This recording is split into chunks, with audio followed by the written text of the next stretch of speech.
What is up, YouTube? In today's video, we will be replacing the front forward lower control arms on my 2015 Dodge Charger SXT. We're gonna bang this job out tonight. And I'm gonna go ahead and replace both sides because I feel like if you're replacing one, you should just do both sides to have even wear across your suspension. And both ball joints on the end of these control arms on my car, the boots are ripped anyways, so that's why I'm just gonna go ahead and replace both.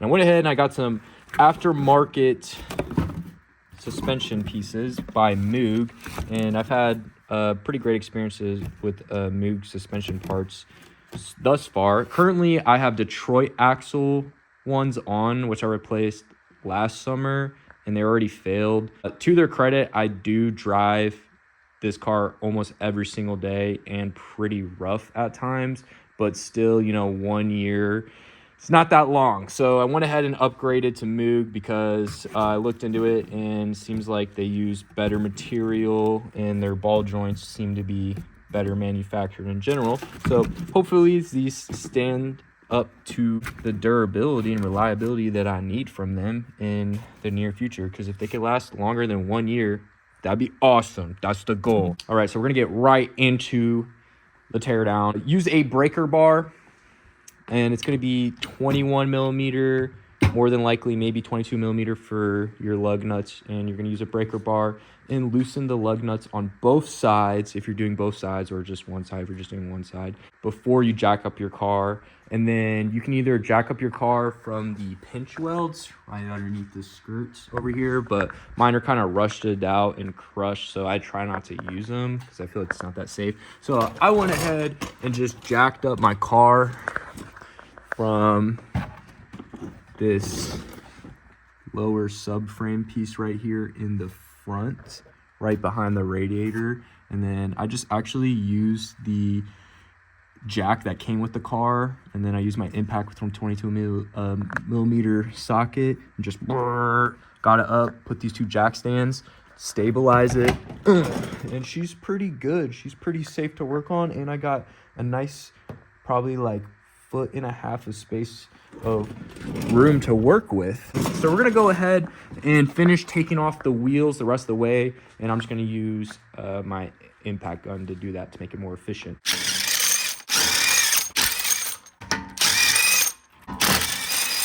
I got both the wheels removed, and I just slid my tire underneath my car right there, just in case for some reason if that jack and jack stands failed, I won't get crushed and completely die. This job will be easier for me in my specific circumstance, and I will show you exactly why.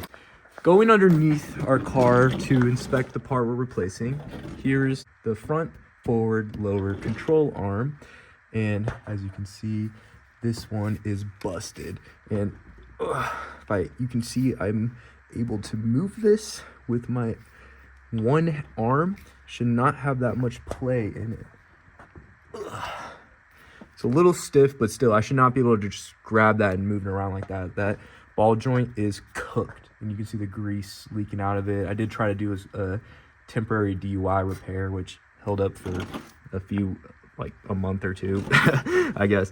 But this is why the job's gonna be easier for me. So you will have a front skid plate underneath your front bumper here, right? But mine got ripped off on the highway, so I no longer have one.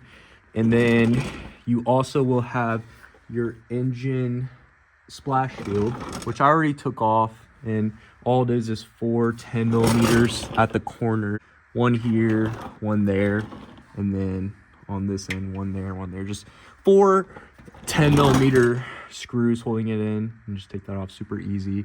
And then this, you don't have to remove this whole cover to do this job, but mine being already ripped off and removed is just gonna make accessing everything extremely easier for me, because essentially all I'm gonna need to do is loosen this nut right there, pop out the ball joint from the knuckle, and then I'm gonna need to loosen this bolt and nut, and then I can remove the control arm, right? But to access this end, and also something else I want to show you guys is Okay, so if you look at the control arm from this way, right, you have this nut on the end. If you just try to break the nut and loosen out this way, it's gonna get blocked and it's gonna hit your frame here. So you can't go in that way. You have to. You're going to basically loosen it from the front and bring out the bolt from the front. And I have perfect access to mine, right? But in most cases on a stock car with everything properly intact, you know, all your fender lining pieces and skid plates underneath, you're gonna have to basically go through, you're gonna need to pop out. You don't have to take out the whole fender liner, but you will need to remove this portion of clips on this end. So you'd probably take out this clip, maybe that one, this one, these three, which is three either 8 or 10 millimeter bolts if I remember correctly. And then there'll be some more clips down here connecting that bottom piece, and then you'd be able to fold this up basically after removing those clips, come underneath here, and then you have this plastic clip up here at this top of this corner. Pop that out. That would allow you to gain access to this bolt, right? I don't have to go through any of that because all my stuff is ripped off, right? Which isn't ideal, but for this specific job, it kind of worked out perfect. In both sides, I have access to those bolts. Also, your bolts will look a little bit different from mine because these are special bolts that actually add camber and caster to my alignment, because I lowered my car in the front. It's lowered 1.4 inches and it messed up my alignment basically. But so this adds some more camber and caster in to help with the alignment. I'm gonna start by breaking this nut loose. So I went ahead and blasted this with some penetrating lubricant, and you're gonna need a 21 millimeter socket. I'm just using an impact socket with my impact gun right here.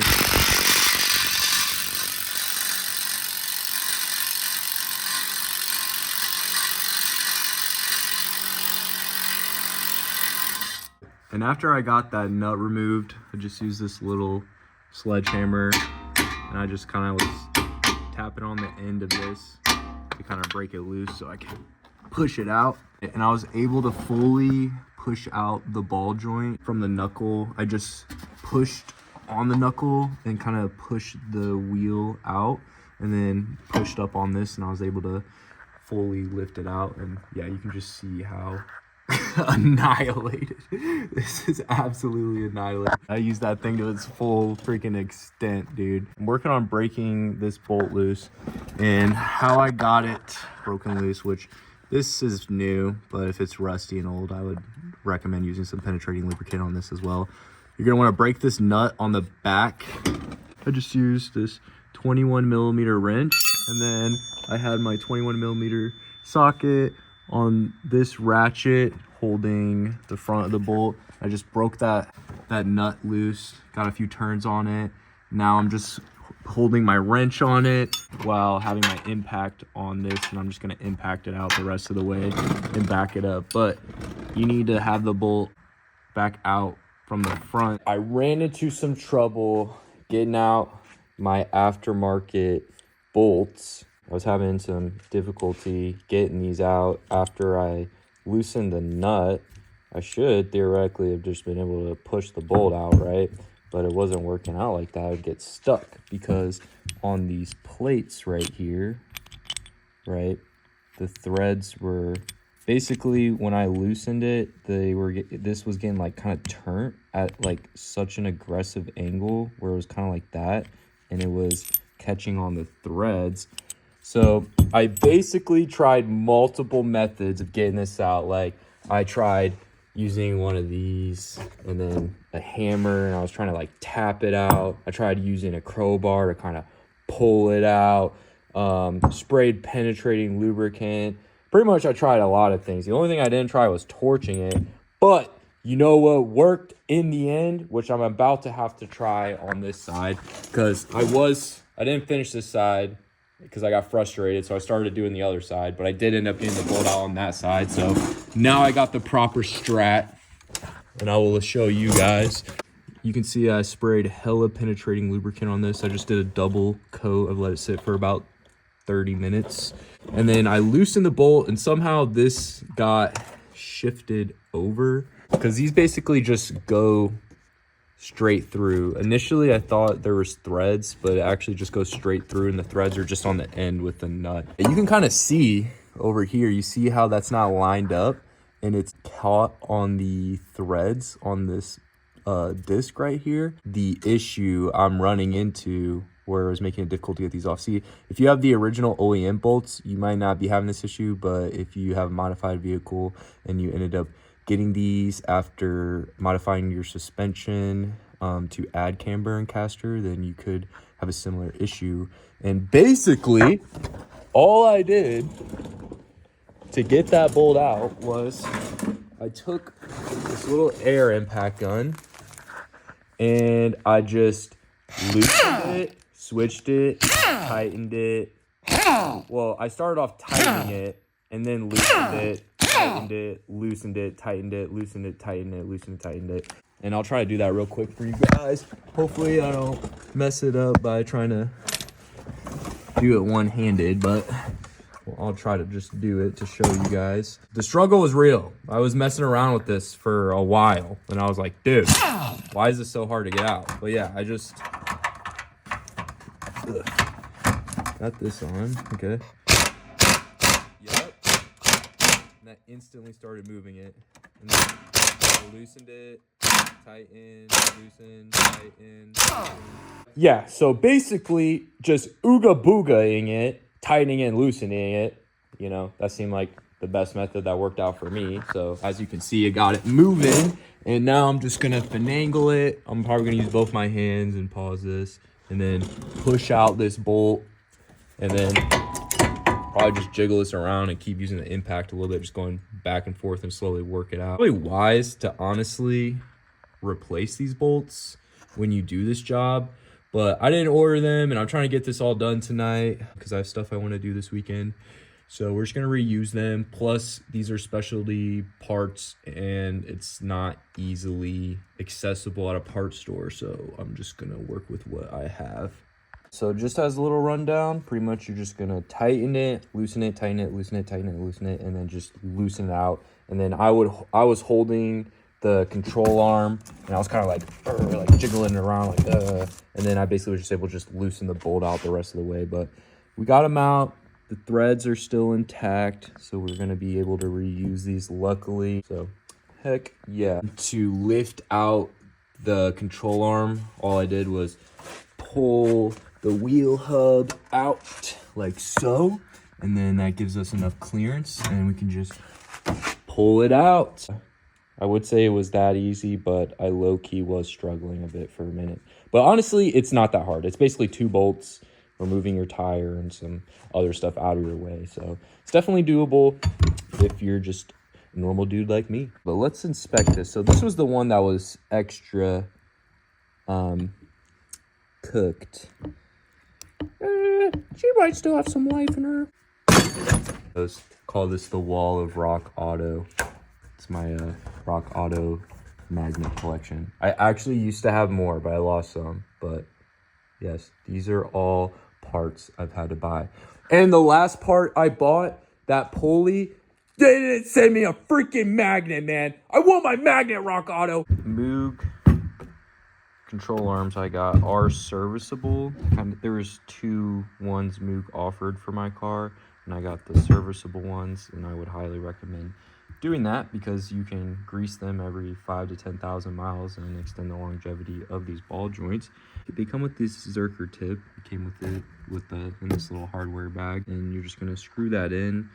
Try not to like over thread it in, but it's just a 7mm socket that I use to screw that on. Also would like to mention that these are size specific, so this is the left one, and if you want the part number for this, so it's Moog, and this one is CK622225301, and this is the driver side one, so it'll have a L on it for left side. The right one has the R for right, Moog CK6222224. If you want to get the exact same ones as me, These are the ones I'm using, and I got them on Rock Auto. Not sponsored, but hey, if you want to sponsor me, DM. All right, I got this side put back together, so I'm just gonna go over with you guys how I went about that. So basically what I did was push the knuckle outwards, and then I took the control arm and shoved this end into the subframe as far as I could get it in, and then I took the ball joint in and I pushed the thread out to be able to slide into the hole, forced it down. Then I took a rubber mallet and just kind of gently tapped the top, got it to come down the rest of the way, and then I just hand tightened this nut on the bottom.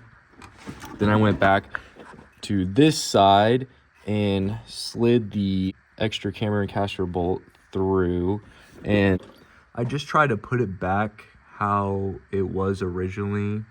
So the bolt was over here, so basically this has been punched out and there's extra space more towards the outer side of the car, so I just had the bolt sitting on the farthest edge. Basically, I just want to mention, you should get an alignment after replacing these. That would be wise to do, so you don't have unnecessary tire wear or other wear on other suspension parts. But I just try to get it as close to how it was before replacing it. Ratchet with a 21mm socket and my 21mm wrench, and I had the socket on this end, and then I used my wrench. I hand tightened this nut on and then used my wrench to tighten it down the rest of the way. Well, I hand tightened that, and then I went and I got this jack and I supported the knuckle at the base here, and I lifted up my suspension to approximately like my ride height where it would be if I had my tire on, so like the neutral suspension position basically. And then I went and fully tightened this down with the 21mm socket and ratchet, and then it had this little pin in case the nut comes loose to hold it on, so I just bent these around it to help secure into place, and then that was secure. And then I finished tightening this down all the way, and this does have a torque spec of 136 pounds, but I don't have a torque wrench that can go that high handy, so I just estimated it and just made sure it was as tight as I could get it comfortably without stripping anything or damaging anything. That's pretty much how I went about it, just getting this in, then popping that in, putting the nuts on by hand, putting the suspension in the neutral position, and then going back and tightening everything down all the way. So that side is all good. I'm gonna finish out this side.